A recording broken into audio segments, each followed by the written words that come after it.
Pradeep Joshi channel को subscribe करना बिल्कुल फ्री है। सब्सक्राइब करें और इस बेल आइकन को दबाएं हमारे नए वीडियोस सबसे पहले देखने के लिए।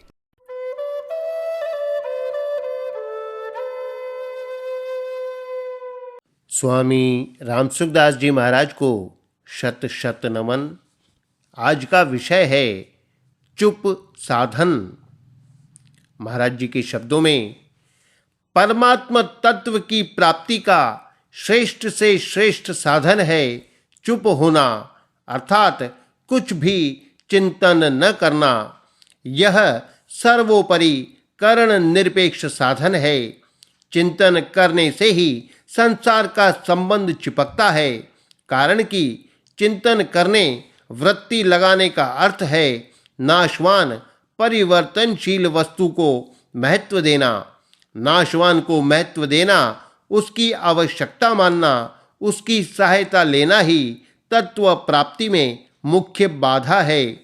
अविनाशी की प्राप्ति नाशवान के द्वारा नहीं होती, प्रत्युत नाशवान के त्याग से होती है।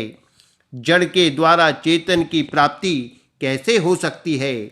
असत के द्वारा सत्य की प्राप्ति कैसे हो सकती है? परिवर्तनशील के द्वारा अपरिवर्तनशील की प्राप्ति कैसे हो सकती है? क्षणभंगुर के द्वारा सर्वथा निर्विकार तत्व की प्राप्ति कैसे हो सकती है? नाशवान, जड़, असत, परिवर्तनशील, क्षणभंगुर से संबंध विच्छेद होने पर तत्व की प्राप्ति स्वतः ही है। इसलिए नाशवान को महत्व देने का, उसकी सहायता लेने का भाव साधक को आरंभ से ही नहीं रखना चाहिए। शास्त्र में आया है, देवो भूत्वा देवम यजेत, देवता होकर देवता का पूजन करे। अतः अक्रिय एवं अचिंत्य होकर ही अक्रिय एवं अचिंत्य तत्व को प्राप्त करना चाहिए। गीता में आया है, आत्मसंस्थम मनः कृत्वा न किंचिदपि चिंतयेत।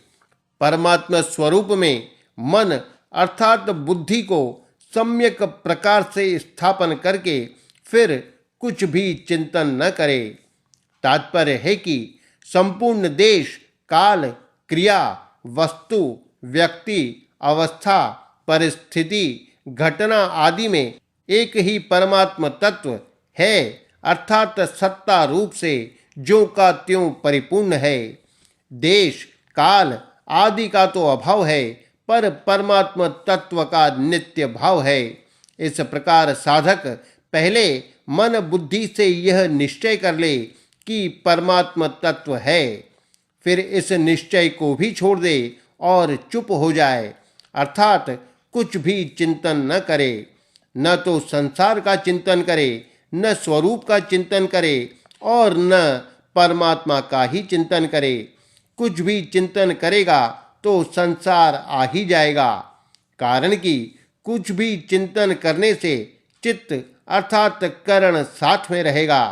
करण साथ में रहेगा तो संसार का त्याग नहीं होगा, क्योंकि करण भी संसार ही है। इसलिए न किंचिदपि चिंतयेत, कुछ भी चिंतन न करे।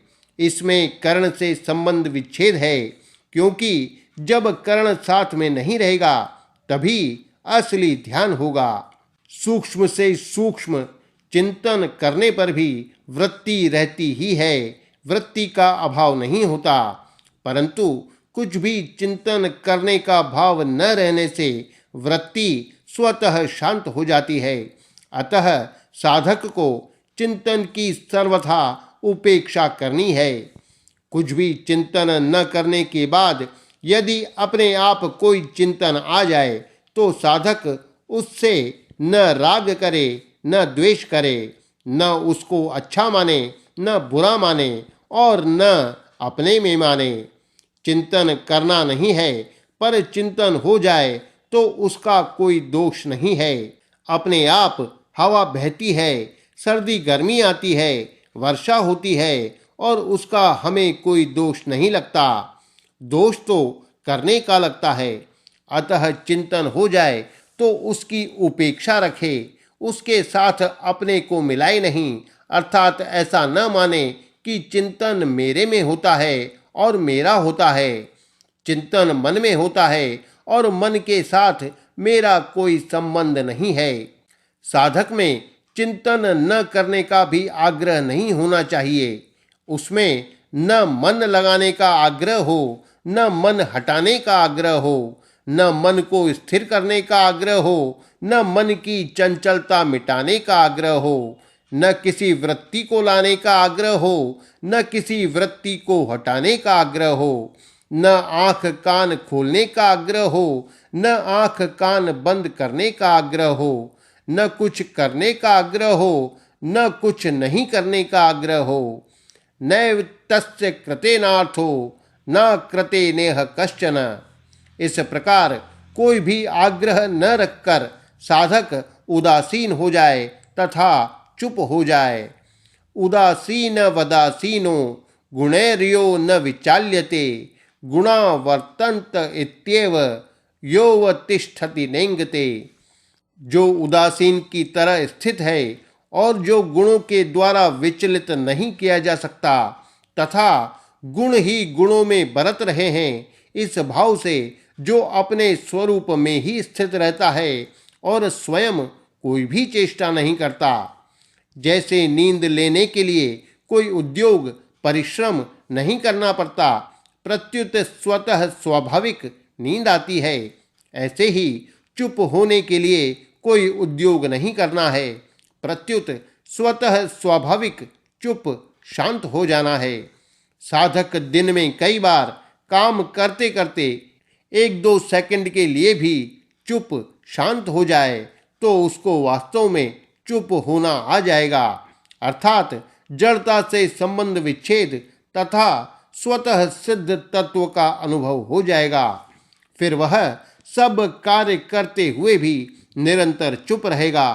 यही समाधि से भी ऊंची सहज अवस्था है। उत्तमा सहजावस्था, मध्यमा ध्यान धारणा, कनिष्ठा शास्त्र चिंता च, तीर्थ यात्रा धमाधमा। अवस्था के संस्कार वालों को समझाने के लिए इसको सहजावस्था कह देते हैं, पर वास्तव में यह अवस्था नहीं है, प्रत्युत अवस्थातीत है। कारण कि अवस्था प्रकृति में होती है, तत्व में नहीं। वास्तव में चुप साधन से साधक सहजावस्था अर्थात सहज समाधि, तत्व ज्ञान, जीवन मुक्ति, भगवत दर्शन आदि जो चाहता है वही उसको मिल जाता है।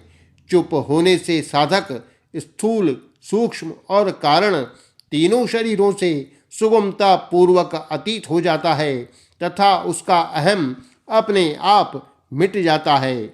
कर्म योग, ज्ञान योग, भक्ति योग आदि किसी भी योग मार्ग का साधक क्यों न हो, चुप साधन सभी के लिए अत्यंत उपयोगी है। यह चुप साधन सभी शक्तियों का खजाना है, क्योंकि संपूर्ण शक्तियां अक्रिय तत्व से ही पैदा होती हैं और उसी में लीन होती हैं।